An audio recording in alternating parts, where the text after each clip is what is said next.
A single brass derringer, smoking in the dim, gaslit air of Ford's Theater. A scream cuts through the laughter of the crowd, but this time, the president does not slump forward. Abraham Lincoln flinches just a fraction of a second before the hammer falls, and John Wilkes Booth's bullet merely grazes his temple, leaving him bleeding, battered, but very much alive. He survived the assassin's gun, but could he survive the peace? This is the great, haunting question of American history. If Lincoln lives, does the shattered Union truly heal, or does his survival unleash a political nightmare that fractures the nation even deeper than the war itself? The immediate aftermath is a wave of pure, chaotic relief. Washington erupts. Bonfires light up the night sky, and citizens weep in the streets. The savior of the Republic has been spared by the hand of Providence. But behind the closed doors of the White House, the reality is terrifying. Lincoln is physically broken, suffering from blinding migraines and a tremor that makes it difficult to hold a pen. Before we look at his next move, let me ask you, if you were standing in the ruins of 1865, would you have demanded absolute punishment for the South, or would you have chosen Lincoln's path of instant forgiveness? Tell me in the comments. Because Lincoln's choice would shock the nation. As the smoke of war clears, Lincoln reveals his master plan for Reconstruction. It is breathtakingly merciful. He wants to readmit the Southern states back into the Union as if the rebellion were nothing but a bad dream. No mass executions. You can gaff it to right ice. No military occupation. Just a simple oath of loyalty from 10% of the voters, and the South can govern itself again. On paper, it looks like a beautiful act of healing. But in practice, it is a disaster. With Lincoln's soft touch guiding the peace, former Confederate leaders don't hide in shame, they run for office. Within months, men who were just leading rebel armies are elected to Congress, wearing their old gray and gold pride like a badge of honor. Imagine the sheer fury of a Union veteran sitting in the gallery of the Capitol, looking down at the very men who ordered the slaughter of his brothers, now debating American laws. And then, the trap snaps shut. The newly restored Southern governments immediately pass the Black Codes. These are brutal, sweeping laws designed to strip newly freed Black Americans of their rights, forcing them back onto the plantations in everything but name. The freedmen, who had prayed for Father Abraham as their savior, now watch in horror as Lincoln's desire for reconciliation leaves them completely defenseless. The president's mercy has just paved the way for a new kind of slavery. The North is pushed to its absolute limit. A boiling anger sweeps through the Republican Party.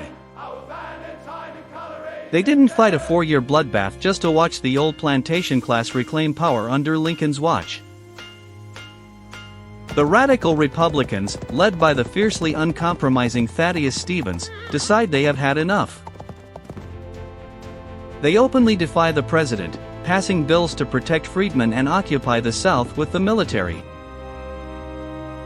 But Lincoln, stubborn and convinced of his own moral vision, uses his veto power again and again. This brings us to a critical turning point, and I want to hear your prediction. Do you think Lincoln's legendary political genius could have saved him from his own party, or was he destined to be crushed by the rage of the North? Because here is where the story takes a dark, unprecedented turn. Congress does the unthinkable. They refuse to seat the newly elected Southern congressman. Lincoln responds by threatening to use the United States Army to enforce the Constitution and seat them anyway. Suddenly, the man who saved the Union is accused of trying to become its first dictator. The political landscape is screaming toward a cliff. The stage is set for a historic, devastating clash, the impeachment of Abraham Lincoln.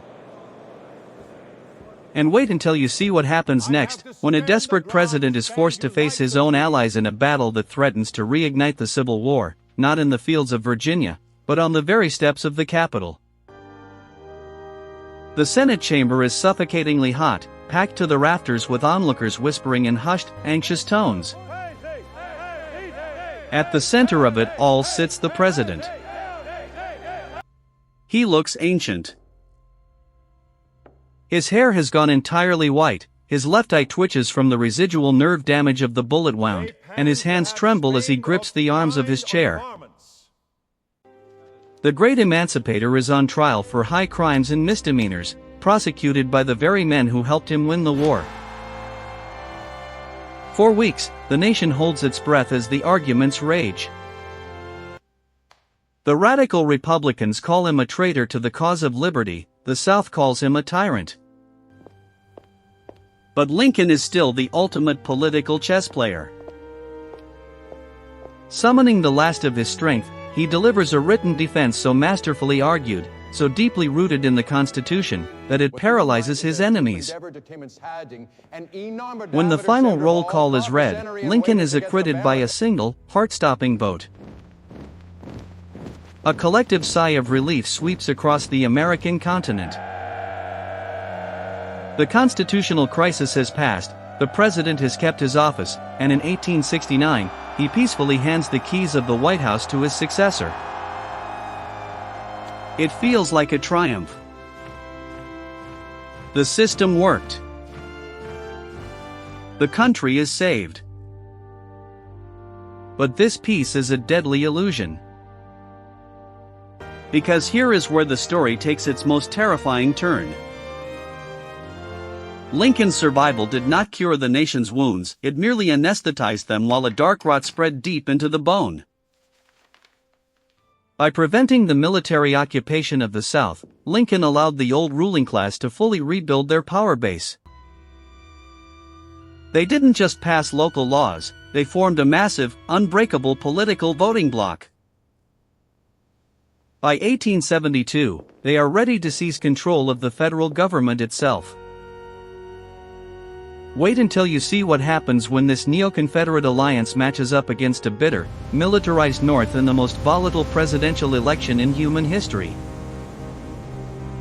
But before the ballots are cast, let me ask you, do you think a second civil war in the 1870s would have ended with another Union victory, or would the South have successfully broken away for good this time? Tell me your theories in the comments.